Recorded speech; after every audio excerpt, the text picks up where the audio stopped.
25 оны 10 дугаар сарын 10 өнөөдөр дахин нэг гар утасны гүргүүртэй танилцъя.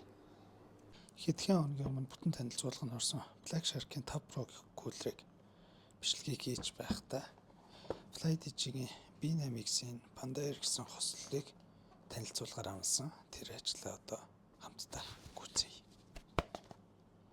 Panda Air Design гэдэг энэ брэнд нь өөрөө хятадын хүүхдийн хувцас үйлдвэрлэдэг компани юм байна лээ.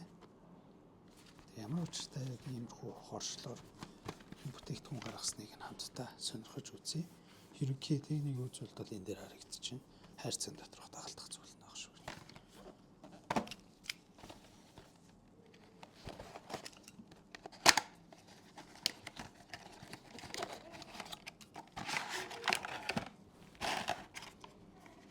Ямар гоё өнгөний зохицол вэ? FlyDigi-ийн хоршлууд маш гоё идэг. Манай Монголд яг иймэрхүү юм сонирхдаг, цуглуулдаг хүмүүс хэрэг байдаг бол хайрцаг дотор дагалдаж ирдэг зүйл нь бол тодорхой. 1.5-тай 9-ээс C кабель, нэмэлт утасны ар дээр, кейсний ар дээр ч юм уу наадаг хавцан төв. Деталь хийцлийг бол үнэхээр гоё хийж өгчээ. Энэ гурван өнгөний зохицол бол бас үнэхээр гоё юм тий. Хар хэсгээрээ наалддаг хэсэг дээр бас юм лого гоё ийдсэн. Энэ дээр унтрааж авахгүй нь тогны холболт. Надад болохоор яг энэ синсний шар өнгө нь оранж өнгө нь амар гоё санагдчихэв. За тэгээ бодит харьцуултыг бол ерөөсөө яг үндсэн загвартай харьцуулж хийвэл зүгээр. Ердийн B8X хайрцаг савлгаа бол яг өөрийнх нь үндсэн загварны юм хар өнгөтэй байдаг. Бус нь чавхтай тэгт их би иймэрхүү харагдаж байна да.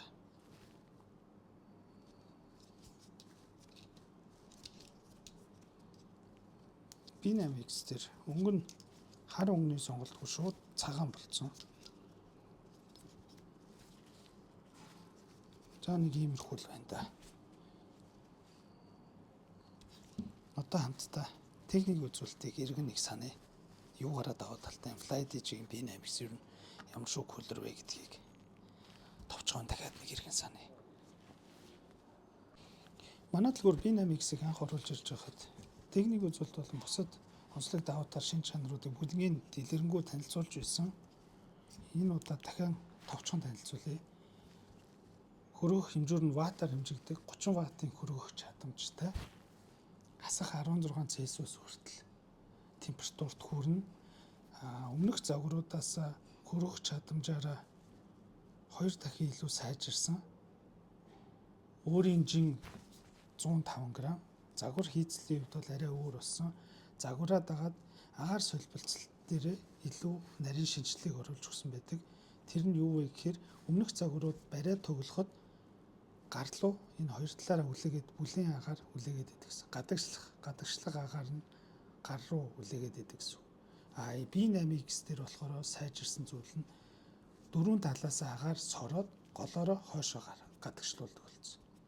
Тэгснээр тоглогчийн хэрэглэгчийн гар дээр бүлийн агаар очихгүй тав тухтай илүү сэрүү татуулсан мэдрэмжийг өгнө гэсэн. Хөргүүрийн утсан дээр хэрхэн тогтоох вэ? Байн энийг тайлбарлаад идэх хүлцэл өчье. Өмнөх бичлэгүүдийг маань үзээгүй энэ бичлэгийг анх удаа үзэж байгаа хүмүүс бас байдаг тул дахин нэг удаа тайлбарлая. Хэрв таны утас 12 болон түүнээс хойших загвар бол кейсгүй тохиолдолд шууд ар дээр нь наалдана. Хоёрдугаар хөлбөр таны кейс өөрөө MagSafe буюу цорнцон дамжуулагчтай тохиолдолд өөрөө шууд наалдана. За гуравдугаарт хэрв таны кейс юм биш зүгээр энгийн кейс цорнцон дамжуулдаггүй альсгүй өөр Android утас байх юм бол энэ соронцон хавцыг төмөр хавцыг утасны хар дээр нааж иж энэ маань өөрөө кулерээ тогтооно. За энэ одоо 17 Pro загварын утсан дээр ингэж соронцлогдож байна. Соронцны хувьд маш сайн. Харин 17 Pro Max байх юм бол хэмжээний хувьд иймэрхүү харагдаж байна. Энийг юу хэлээд байна гэхээр Pro болон Max энгийн загвар дээр кулернууд хэмжээний үед иймэрхүү харагдана гэдгийг харуулж байгаа шүү. Та ажиллуулж үзье. Иймэрхүү сүүлийн хүчрэг хөргөрүүд дандаа тогон залгаж ажилтгийг анхаарах хэрэгтэй. Дээрээс нь энэхүү хөргөрийг тулан ажилуулахын тулд бидний хувьд хамгийн багадаа 30 ваттын адаптер залгах шаардлагатай. RGB гэрэлтний уусалт үнэхээр гоё орж ирж байна.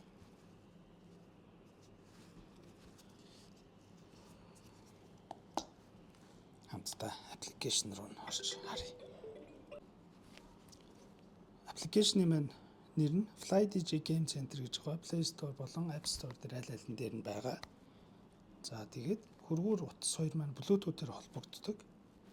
Ийшээ ороод төхөөрөмжөө нэмэхтэрээ дараад B8X-ээс сонгоод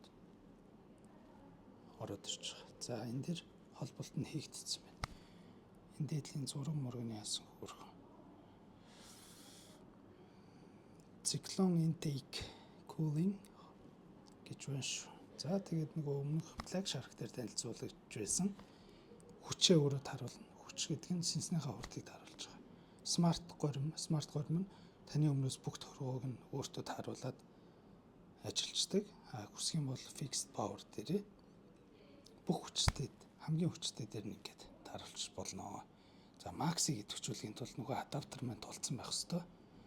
Гэрлийн үед одоо тэр цаана харагдаж байгаа бах тий. Гэрлээ ингээд хүссэн өнгөн дээрээ тааруулж болно. Гэрлнийхээ загварыг бас сонгоод өгч болно. Бүр ингэж хасдаг болцсон юм байна. Энэ гэрлийг бол яаж тоглоно энэ аппликейшн дотроос. Доор нь өөр байгаа мэдээлэл нь болохоор юу н харагдаж байна. Firmware дээрээс нь түрүүн хэлснээр хасах 16 Цельсиус хүртэл хүрдэг. Одоогийн байгаа Цельсиусыг ингээд хэлбэлзээд байгааг харж байгаа хэ. Тэр цикер тоон дээр энэ дээр ингээд харуулцдаг байх нэ. Энэ дээр тайлбар сэнсний хурд Цельсиус гадаргууны төвшин гих мэт мэдээлэлүүд байна. За тэгээд нэг иймэрхүү хөргүүр байлаа.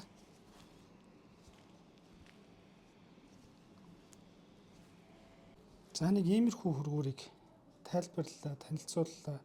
Та бүхэнд хангалттай танин мэдгүй талаас мэдээлэл очсон болов уу гэж бодож байна.